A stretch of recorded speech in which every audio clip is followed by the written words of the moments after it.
The second day of May in the year 2025 dawned like any other in rural Nova Scotia. Gairloch Road, Lansdowne Station, Pictou County slumbered. It was a place of trees and quiet. Then, the silence was broken. Lily Sullivan, a little girl of 6, was gone. Her younger brother Jack, only 4 years old, had vanished with her. They were there one moment, it seemed, and then they were not. The air itself seemed to hold its breath, waiting. The initial report to the authorities, a frantic 911 call, suggested the children had simply wandered off, a common fear for parents in sprawling, wooded landscapes. But this was no ordinary case of lost children. The news spread quickly, a chilling whisper through the small communities. Lily and Jack, 2 bright sparks of life, extinguished from view. The Royal Canadian Mounted Police, or RCMP, arrived, their presence a stark contrast to the natural surroundings. From the very beginning, an unspoken tension hung in the air. Officers with grim faces began to speak of suspicion. This was not just about finding lost children who had strayed too far. Something felt wrong. The initial hope of a simple misadventure started to fade, replaced by a growing, gnawing dread that settled over Pictou County like a persistent fog, obscuring the truth and chilling the hearts of all who heard the names Lily and Jack. The land around their home was unforgiving. It was heavily wooded, a dense tapestry of green and brown. The terrain was made even more treacherous by the lingering scars of a tropical cyclone from 2022. Downed trees lay like fallen giants, creating a natural obstacle course, a place where small children could easily become disoriented or worse. This landscape, beautiful in its wildness, now seemed menacing.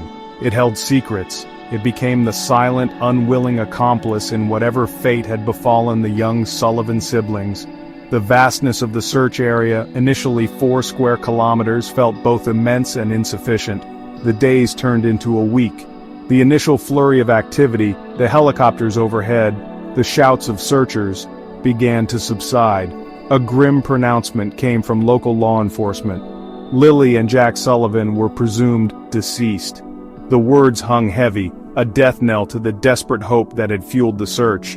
An active criminal investigation was officially underway, confirming the early suspicions of the RCMP. The search for lost children had morphed into a quest for answers, a hunt for truth in a case that was rapidly becoming one of Canada's most haunting mysteries, a stark reminder of vulnerability in a world that could turn hostile in an instant. At the heart of this unfolding tragedy stood the children's mother, Malehya Brooks-Murray, and her live-in boyfriend Daniel Martell. Their home on Gairloch Road, once filled with the sounds of young children, now echoed with an unnerving quiet. Investigators quickly turned their attention to the dynamics within these 4 walls. Relationships, especially strained ones, can become crucibles under pressure.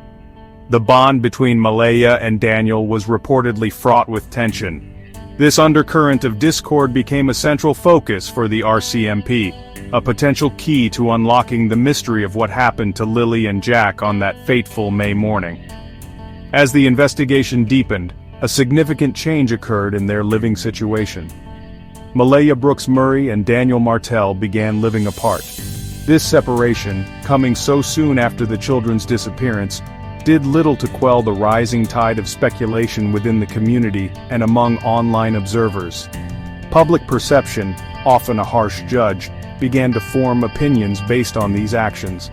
Malehya, taking their 1-year-old baby, sought refuge with her family in another part of the province. She withdrew from the immediate vicinity of the search, a move that some interpreted in various, often conflicting ways. Daniel Martell, however, remained at the Gairloch Road home. He became the face, however reluctant, that met reporters. He spoke of his exhaustion, a man seemingly broken by the events, yet he also voiced a lingering hope for the children's safe return. He described being absolutely exhausted. Martell claimed to have provided full cooperation to the authorities. He mentioned giving them access to everything from bank account statements to the intricate data trails left by his Google Maps. He even stated he offered to take a polygraph test, an offer whose significance can be debated, but points to a desire to appear transparent in the face of mounting public and police scrutiny. The children's maternal grandmother, Cindy Murray, offered a brief, poignant statement to the Canadian press. Her words were simple, filled with the raw emotion of a grandparent's love. "We're just hoping and praying for the best, that's it. For our babies to come home," she said. Her grief was palpable.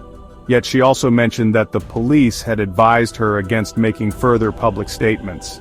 This advice, common in sensitive investigations, added another layer of controlled information, leaving the public to piece together fragments, to wonder about the unspoken words and the carefully guarded secrets that the family might hold, willingly or unwillingly.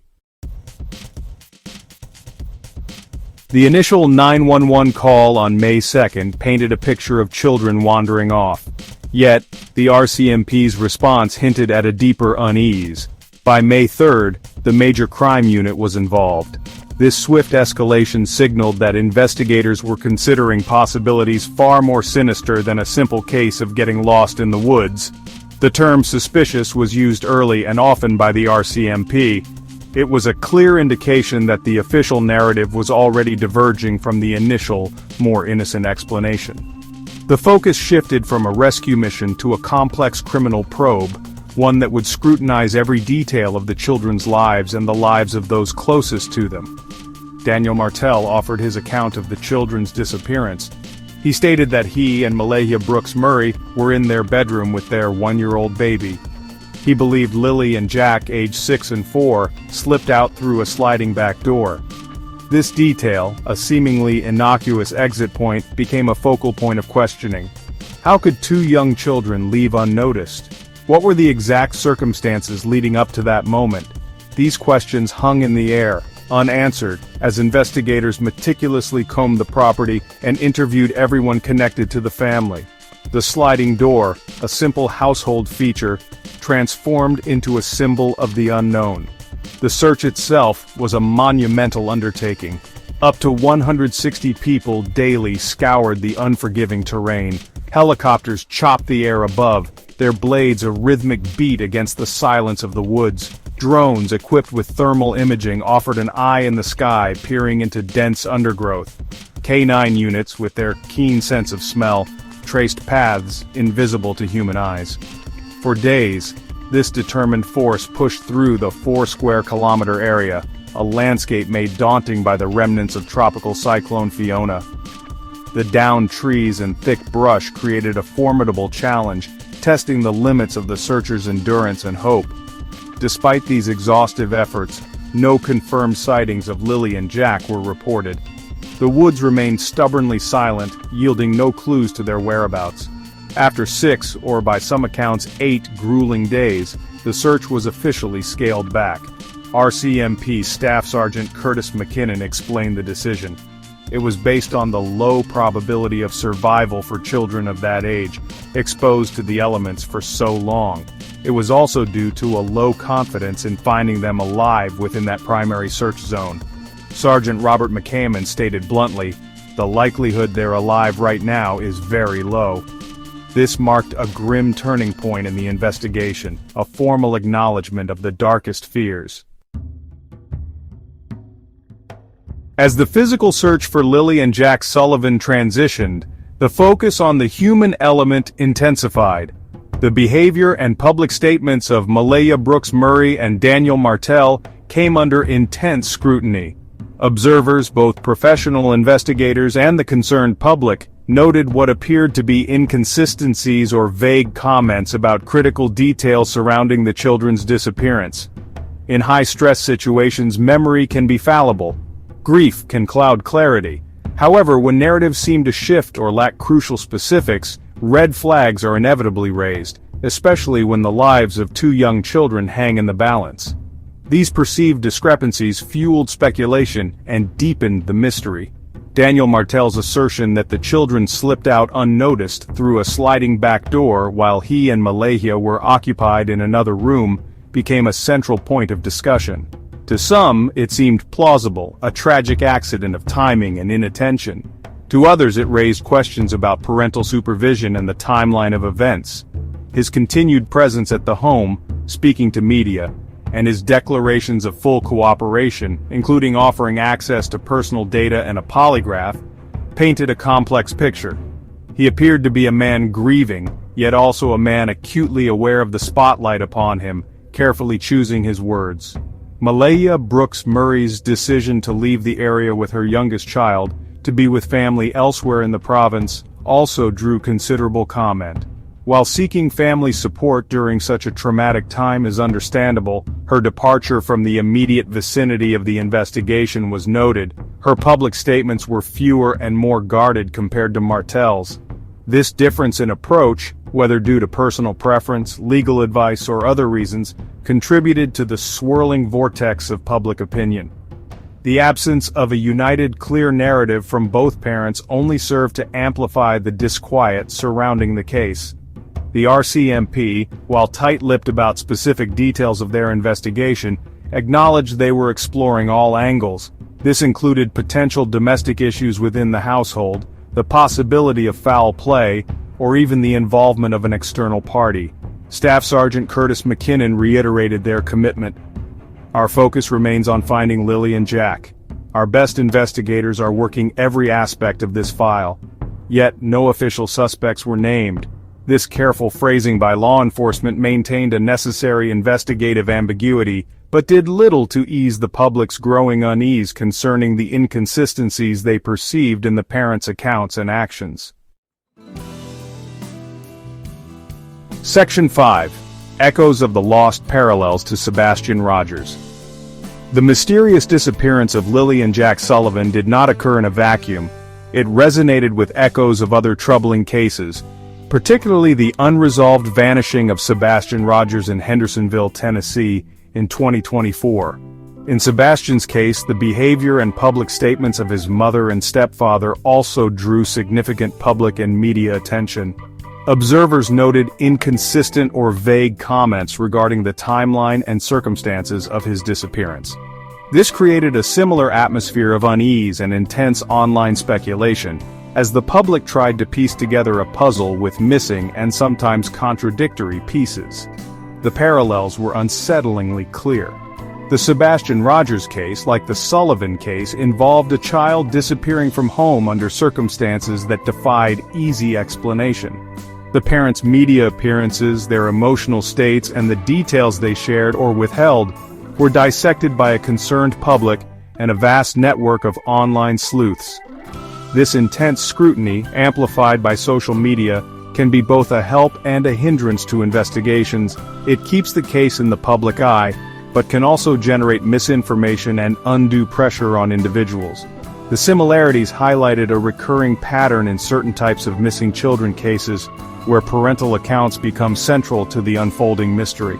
Another case that drew comparisons, particularly regarding perplexing parental statements, was that of Jania McMichael. Recent inconsistent statements from her mother had sparked renewed interest and debate in her case, further illustrating how parental narratives can become a focal point of public concern and investigation when a child is missing. These comparisons, while specific to their individual circumstances, underscored a broader theme. When children vanish, the actions and words of those closest to them are inevitably placed under a microscope. The search for truth often begins with examining the consistency and credibility of these primary accounts. For the investigators in Pictou County, these prior cases might offer valuable if sobering insights. They demonstrate the complexities of investigations where the initial information provided by caregivers is questioned or appears incomplete. The RCMP would be acutely aware of the pitfalls and patterns observed elsewhere. The similarities in parental behavior and public statements between the Sullivan case and that of Sebastian Rogers served as a stark reminder that the path to uncovering the truth about Lilly and Jack might be fraught with similar challenges, demanding meticulous investigation and a careful parsing of every available piece of information, no matter how small or seemingly contradictory. Section 6. Expert lens, domestic instability, and parental conduct. When children disappear under suspicious circumstances, experts in child welfare and criminal psychology often point towards the environment from which they vanished. In the case of Lilly and Jack Sullivan, the reported strained relationship between their mother, Malehya Brooks-Murray, and her boyfriend Daniel Martell immediately became a significant factor for consideration. Such domestic instability, characterized by tension and conflict, can create a volatile atmosphere. Experts suggest that this instability itself doesn't directly explain a disappearance, but it can be indicative of underlying issues that may be critical to understanding the full context of the tragedy. Parental behavior, both before and after a child goes missing, is another area that draws expert attention. While grief manifests in myriad ways, certain patterns of behavior or inconsistencies in statements can raise concerns for investigators. Experts emphasize that it's crucial not to jump to conclusions based solely on demeanor, as trauma can elicit unpredictable responses. However, a consistent pattern of evasiveness, contradictory information, or behavior that seems incongruent with the situation can guide investigators to probe deeper into the family dynamics and the events leading up to the disappearance. The focus is on patterns, not isolated incidents of unusual conduct. Dr. Catherine Kuhlman, a forensic psychologist, might observe that in cases involving young children vanishing from home, the circle of probability often tightens around those closest to them. When a child disappears from their own home, and there's no clear evidence of outside intrusion, Dr. Kuhlman might state, investigators are compelled to look very closely at the household.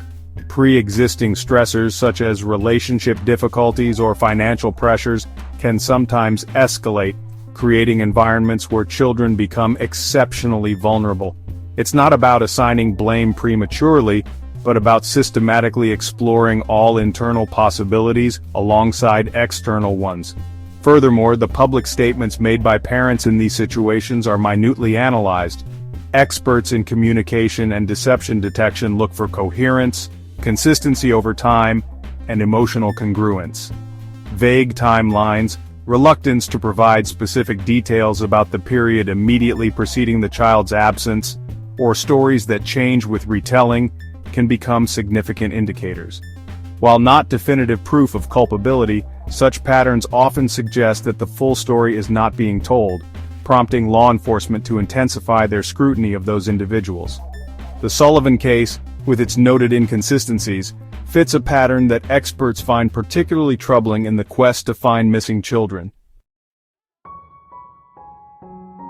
Section 7. A community in anguish, vigils, theories, and a cry for answers. The disappearance of Lilly and Jack Sullivan sent shockwaves far beyond Gairloch Road. The tight-knit communities of Pictou County, and indeed across Nova Scotia, reeled from the news. A profound sense of anguish settled over the region. In response, community members organized vigils, their candlelight prayers a beacon of hope against the encroaching darkness of the unknown. These gatherings were not just about remembering Lilly and Jack, they were a collective expression of grief, solidarity, and a desperate plea for answers. Awareness campaigns quickly sprang into action, utilizing social media platforms like X, formerly known as Twitter, to disseminate information and keep the children's faces in the public eye. The Sepeknekatik First Nation, to which Lilly and Jack belonged, voiced their profound concern and pain. The chief and council issued a statement heavy with sorrow. Our thoughts are with them every moment until they are found. This underscored the deep cultural ties and the communal sense of loss experienced by the First Nation. The children were not just statistics, they were cherished members of a community that felt their absence acutely. Their heritage added another layer to the tragedy, highlighting the vulnerability of Indigenous children and the amplified grief within their communities when such events occur. As days turned into weeks with no definitive answers, the online world became a hotbed of discussion. Community members and armchair detectives alike took to platforms like X and Facebook. They shared theories, ranging from plausible scenarios to wild speculation. They voiced their frustrations over the perceived slow progress of the investigation and demanded greater transparency from authorities. While some of this online activity helped maintain public awareness, it also created a challenging environment for investigators, who had to navigate a flood of information, misinformation, and public pressure. The digital chorus was a testament to public investment, but also a source of potential distraction. The raw emotion of the community was palpable. People wanted answers. They needed to understand how two young children could simply vanish.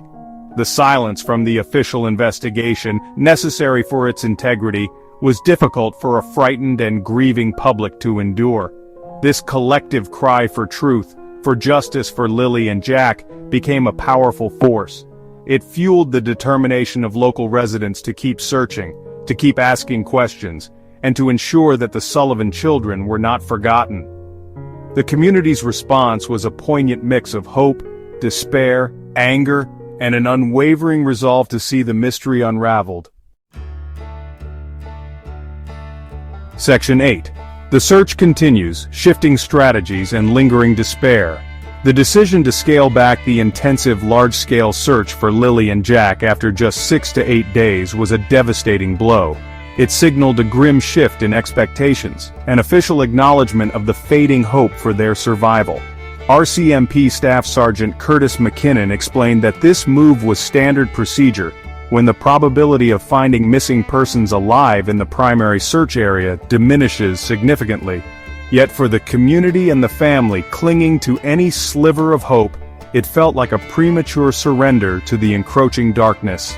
The dense, unforgiving woods of Pictou County had seemingly swallowed the children whole, offering no trace despite the Herculean efforts.